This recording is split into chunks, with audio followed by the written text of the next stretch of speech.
Right Honourable Adrian Rurawhe. Tēnā koe te māngai o te whare.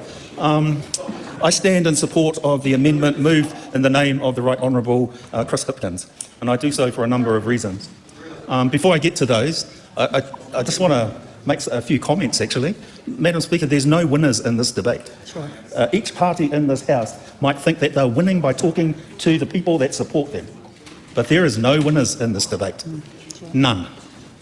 Especially not this House. My colleague, the Honourable Duncan Webb, talked about the Privileges Committee being one of the most senior committees of Parliament. Let me say that again, a committee of Parliament.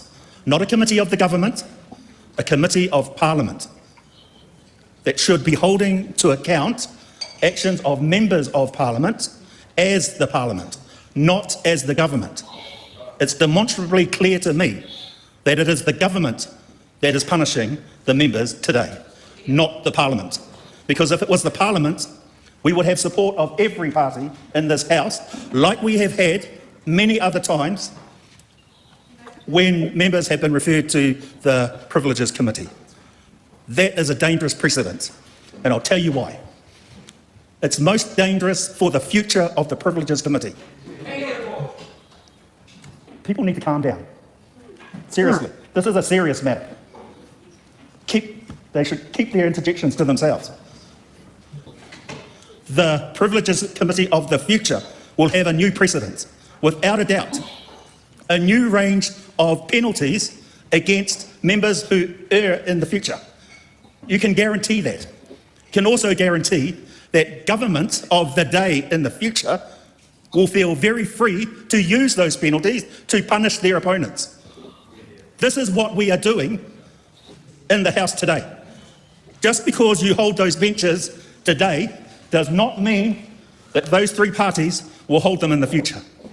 And when they don't, and I can guarantee you that you will not endure forever. For the last 90 years, that has been the case. The first Labour government, 1935. The first National government, 1949. Those two parties have led governments ever since 1949. Let me tell the House that that is the precedent that we, more than anything else we're doing, is what we'll be doing today, if we act on it as reported by the Privileges Committee to this House. To my colleagues in the National Party, there was a time when the two largest parties in this House, when they were on the same page, that's what happened. And for a lot of different reasons, and colleagues in other parties, Green Party, ACT Party, New Zealand First, the Pati Māori will know this, they were left out. That's a fact.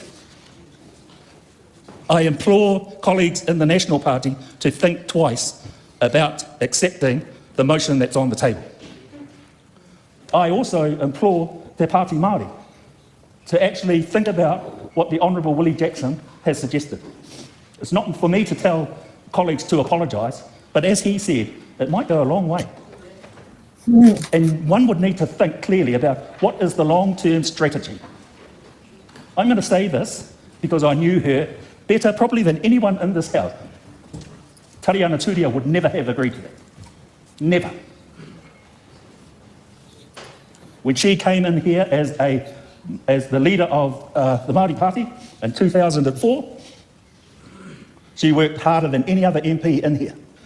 And I say that because she never missed a vote, and she spoke on every single bill before this House. And she was just one member, all by herself. Te Pāti Māori has the opportunity to have a huge legacy in this place. Not now, but into the future. But that's the choice of Te Pāti Māori. There are a lot of people out there watching right now who will be agreeing with the narrative that you are saying. They will absolutely 100% agree.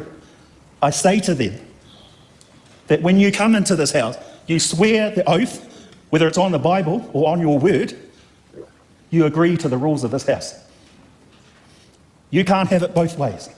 You have to use the mechanisms of this House, and in this instance, the Standing Orders Committee, to change those standing orders.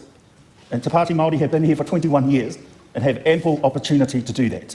So is the Labour Party, by the way. And we haven't either, not to the point where I'd be happy.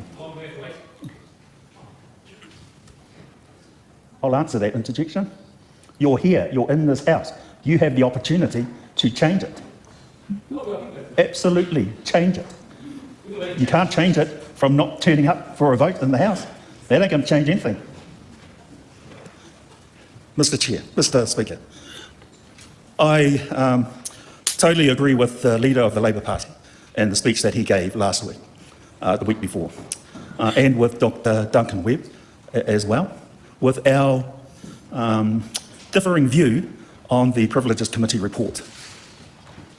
I think in order for this to move forward, two parties need to change their position, the Pāti Māori and the National Party. I refer to a time when John Key showed leadership on an issue that the Labour Party in government was struggling with, and he resolved it. He showed leadership, changed his position, and resolved that issue. Why would you do that? Because you'd be speaking to not only your own audience, but someone else's. And I suspect he knew that. And that's a time for us to decide whether we want to do that or not. If the answer to that question by either party is no, then we're wasting our time in this debate. I say to colleagues in my party, do we really need to be saying anything more if that's the case? We're just delaying the inevitable, and we need to move on so we can discuss the things that actually count. Nō reira, tēnā tātou katoa. Now, just for some facts to find out about Adrian there. Adrian Rurawhe is the grandson of New Zealand's first female Māori MP and third widow succession and only career widow succession of Iniraki Ratana. Now, also to point out there, Tariana Turia was a Ratana-backed candidate right in 2004. Adrian worked alongside with, because Adrian at the time joined the Māori Party, as it was known then, now Te Pāti Māori, to be part of it. Yes, he did part his ways later on and rejoined Labour and became Tariana's successor in 2014. But it is, you know, he has had a very good working relationship with Tariana Turia. And the fact is they're both from Wanganui.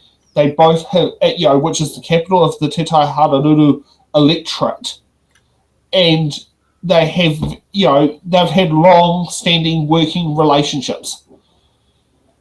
You know, and Adrian, you know, and it's interesting because Adrian, you won't see much speeches from them. You don't see many interviews from them. So when you do see him speak, you can tell it's doing it. I mean, and he is the former Speaker of the House.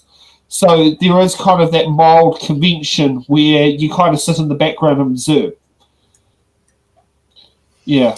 He's very concerned about the mana of the health, whatever that is. And because he's been working really hard to actually establish that. You know, and now he can see it all being threatened by this partisan punishment. Yeah.